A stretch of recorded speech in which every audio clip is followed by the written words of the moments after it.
Quando o Buda, há 2.600 anos, passou não sei quantos anos meditando, e tão demorada era a sua meditação, que os monges que o seguiam iam embora e largavam Siddhartha sozinho lá embaixo das árvores meditando. No dia que ele disse, monges, me iluminei, só tinham 2 na frente dele. Aí, quando eles viram que Siddhartha havia voltado, estava resplandecente, e ele disse, monges, descobri.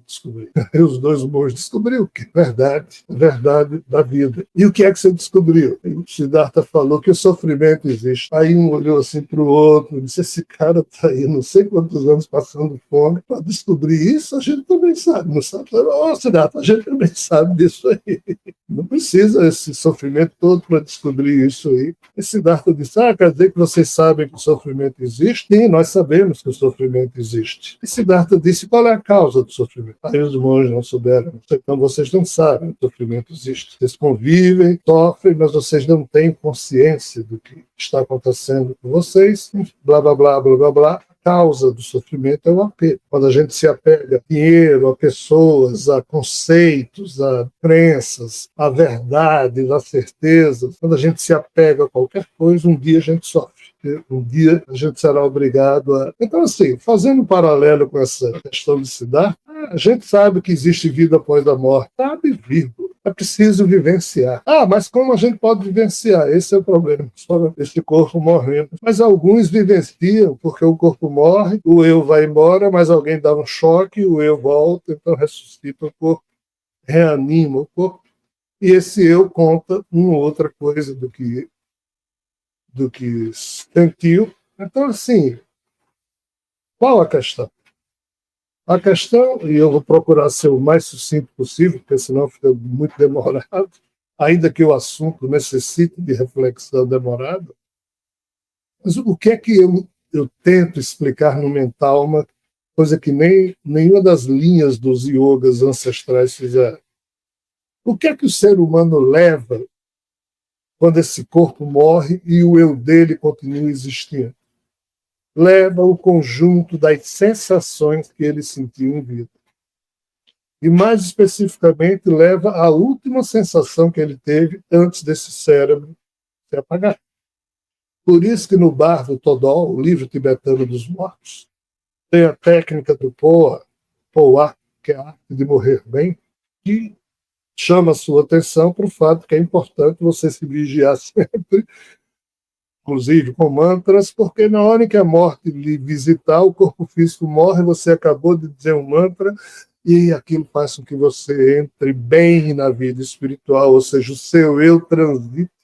Então, pessoal, se isso tudo for verdade, e parece que é, mas você só sabe quando vivencia, e o pior é que a gente já morreu, entre aspas, tantas vezes, mas não tem noção disso, mas o eu da gente leva a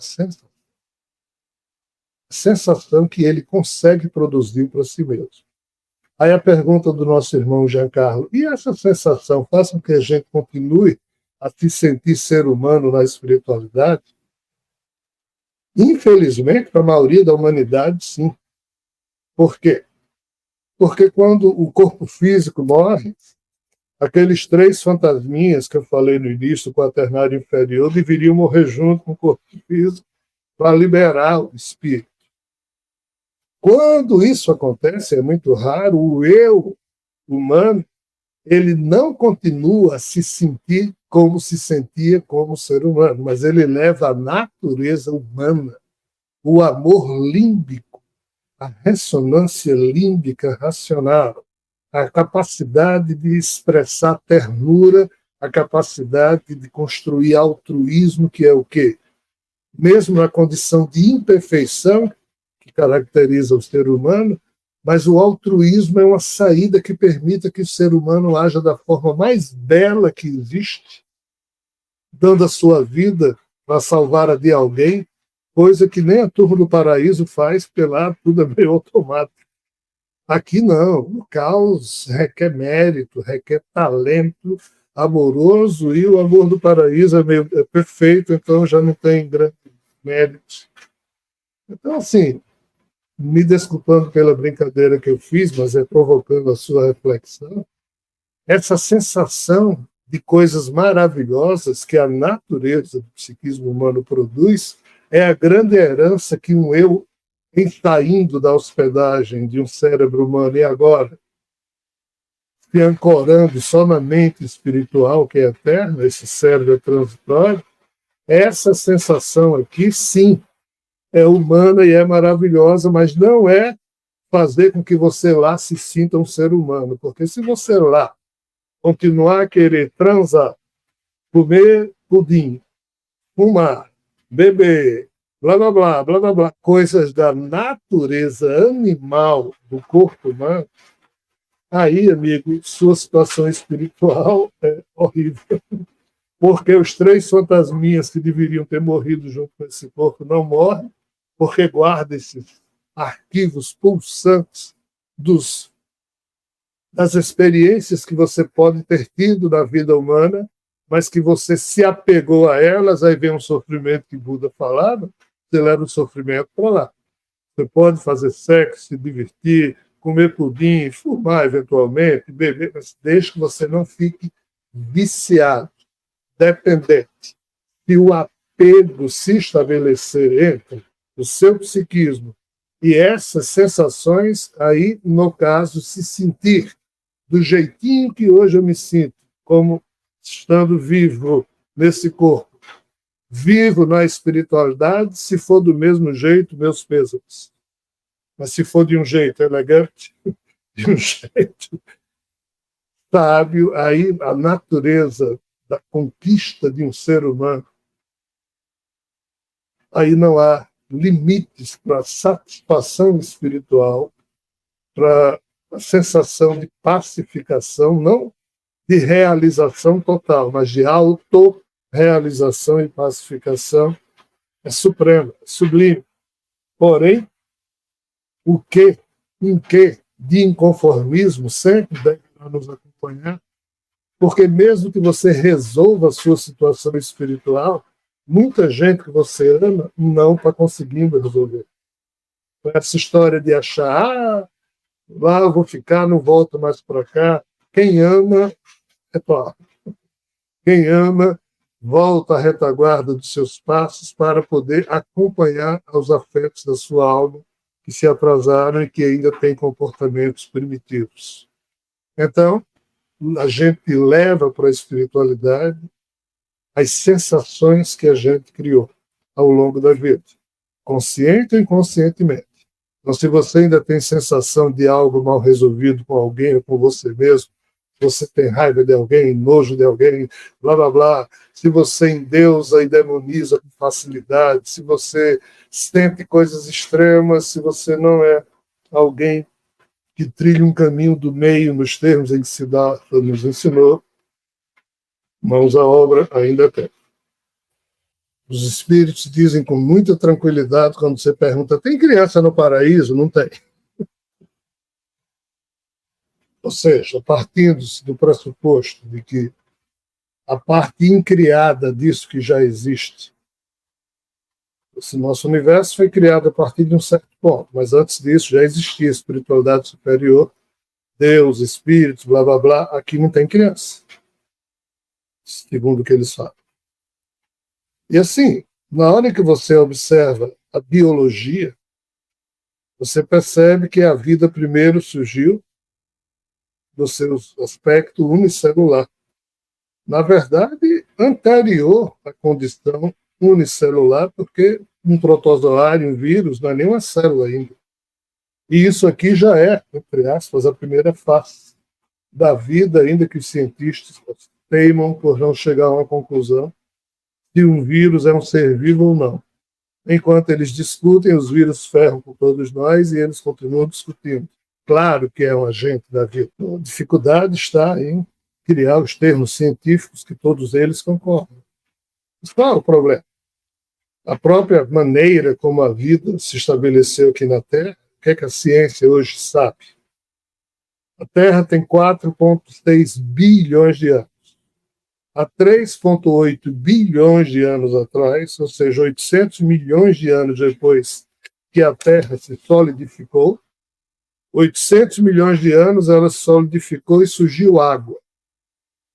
em alguma poça d'água na Terra surgiu ou alguém colocou uma gota de um ácido chamado DNA, que já veio com o código da vida.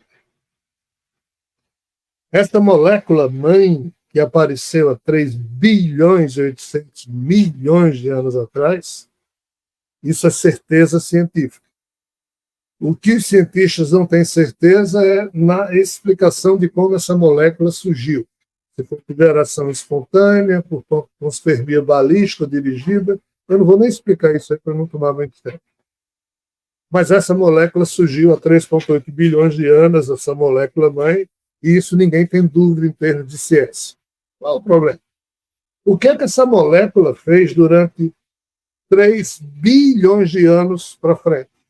Ela aprendeu a fazer só uma coisa. O quê? Tem uma molécula, esse código, aí ela copia o código, aí fica com 2 conjuntos de código, é que ela se separa, ou seja, de uma molécula surgem 2. Aí esta aqui copia o código, se separa, e assim, durante mais de 3 bilhões de anos após o surgimento dessa primeira molécula mãe. Mãe por quê? Porque ela é a mãe de todos os genomas de todos os corpos de seres vivos da natureza terrestre. É isso que a ciência diz. Prova. Tudo o que essa molécula fez durante 3 bilhões de anos foi replicar a si mesmo, numa espécie de partenogênese perpétua, sempre replicando a si mesmo. Em outras palavras, clonagem. A molécula mãe que surgiu na Terra sabia se clonar, que é a história das mitologias referente a esse universo vizinho. Aí, 3 bilhões de anos depois que essa molécula apareceu e encheu a Terra, principalmente a Terra não, o mar, com algas, houve evolução para condução celular. Há cerca de 800 milhões de anos atrás, a Terra só tinha seres unicelulares, aí o planeta esfriou, congelou todo, descongelou uma parte, congelou novamente. Quando descongelou, foi há cerca de 540 milhões de anos atrás, no chamado período Cambriano, quando, de repente, nos mares da Terra, apareceram seres pluricelulares.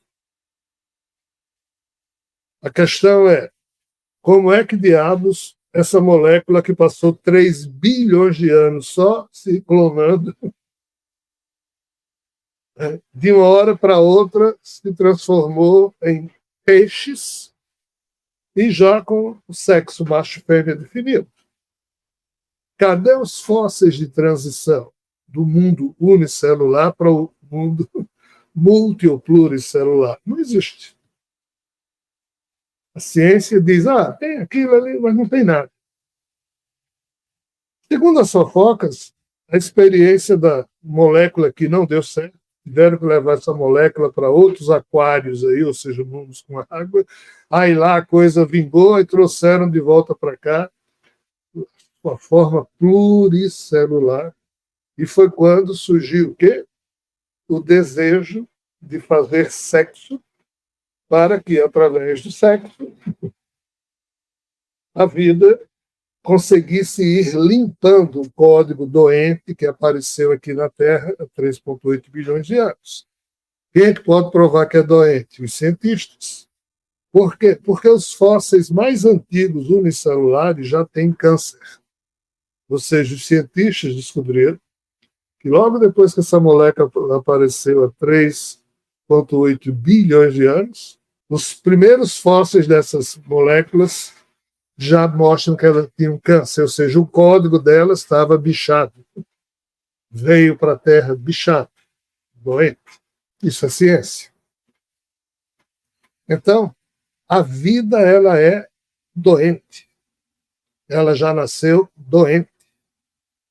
Ela tenta diminuir esse grau de doença através de 1001 truques, e a própria sexualidade é um desses truques. A infância, que Giancarlo pergunta, ela surgiu devido à sexualidade, que terminou implantando um tipo de reprodução que antes era não sexuada, ou seja, assexuada, e não produzia infância coisa alguma, era direto, clona, nasce igual. Essa necessidade da reprodução sexuada, ela tem duas componentes que também ninguém fala.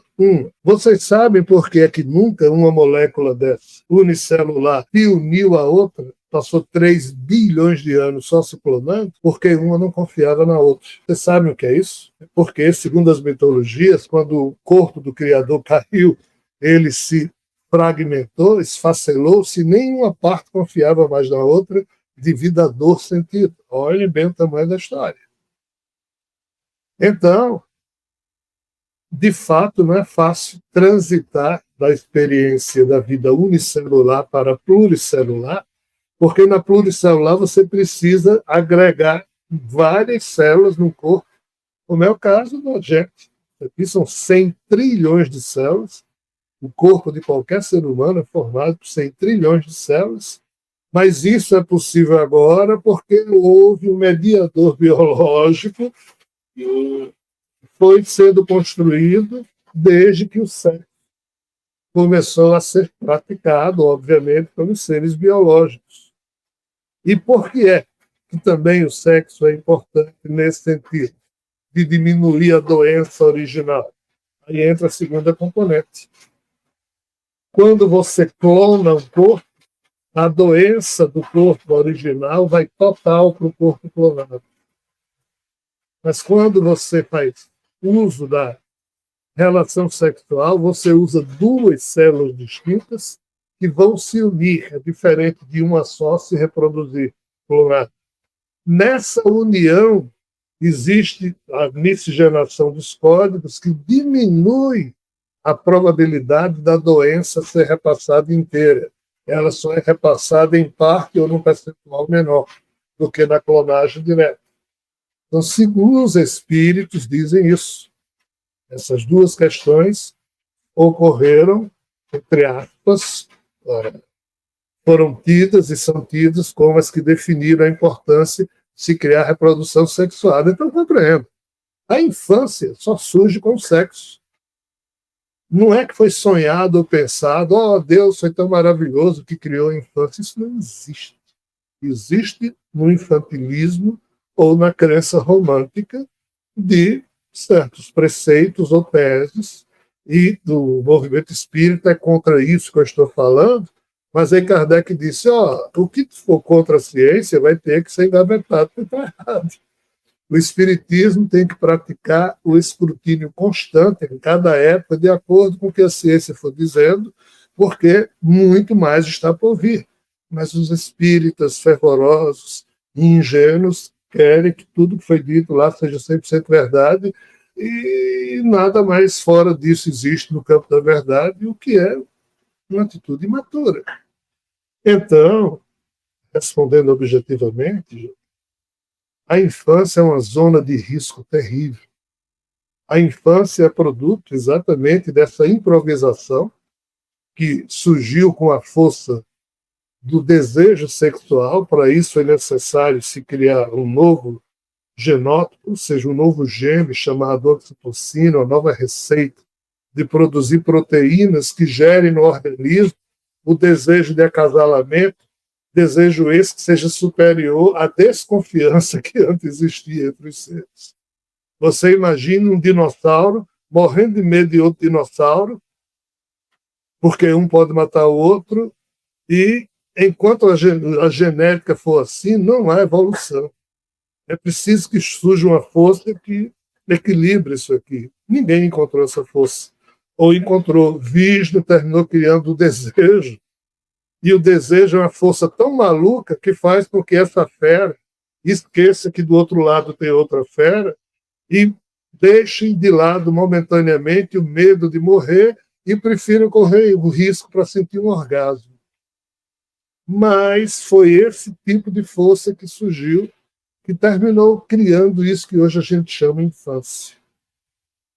É problemático. E mais ainda problemático se torna na hora em que você observa que, desde que surgiu a espécie Homo sapiens, as crianças são desrespeitadas, seja pela tal providência, que os crentes acreditam que existe, pela consciência cósmica, o que for.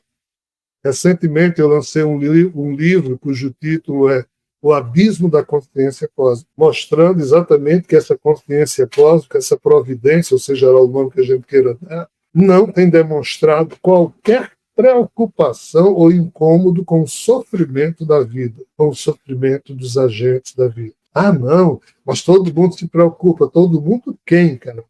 Não, Deus se preocupa com o sofrimento humano. Como se até hoje todo mundo continua sofrendo, e principalmente as crianças, que a cada 10 segundos que a gente está falando aqui, tem uma sendo estuprada. Eu não gosto nem de falar porque a gente se sente mal. E cadê Deus? Cadê a justiça divina? Cadê a providência? Cadê a consciência cósmica? Por que é que Deus não se incomoda? Não, ele se incomoda, mas se faz o quê?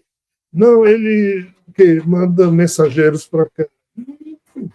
Então, assim, pessoal, o assunto é mais complexo. Eu não vou abordar aqui, mas eu abordo essa questão do incômodo exatamente desse livro e em outros, mas isso é uma discussão que tem que permanecer aberta.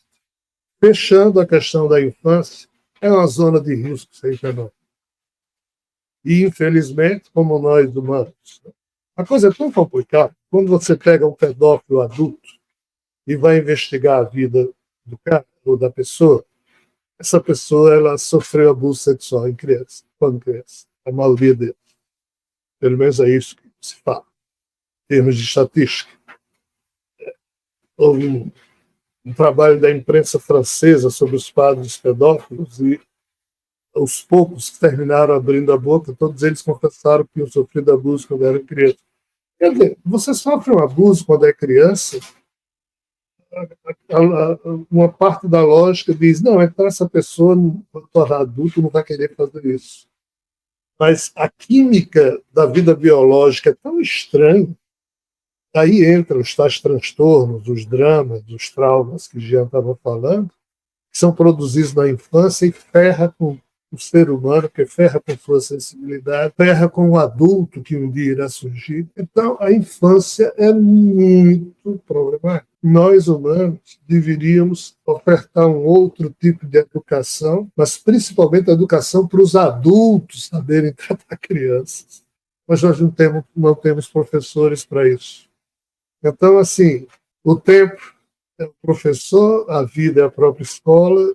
Feliz de quem nasce numa família que tem alguém que possa cuidar com zelo da idade infantil, mas infelizmente é a minoria. A maioria das crianças terráqueas sofrem, e nem os santos, ninguém pode fazer nada, e ninguém pode fazer nada. O problema da onipotência divina, da onisciência divina, da onipresença divina fica muito complicado ser entendido sob essa perspectiva. Mas essa é a resposta adulta frente aos fatos. A resposta romântica, Deus previu tudo isso e criou a infância como sendo a passagem do psiquismo que vai vir do mundo espiritual e novamente encarnar. Está tudo certo, mas o ser humano é que estraga tudo, porque o que a religião católica diz é que Deus é perfeito e a vida é perfeita. Nós, os humanos, é que somos a doença da vida. Isso tudo porque nenhuma religião, e nem mesmo o espiritismo, conseguiu encarar de frente a resposta para o porquê o mal existe. Kardec, pelo menos, foi decente. No livro A Gênese, nos seus capítulos 2 e 3, ele analisa isso e diz, de fato, não é uma incongruência. Deve existir alguma razão que um dia a gente vai entender, blá, blá, blá, blá, blá, blá. As outras religiões fazem vista grossa e dizem isso. Não, Deus é perfeito, a providência é perfeita, a vida é perfeita. Os humanos é que são a doença da vida. Nada a ver. Nós somos as vítimas da história.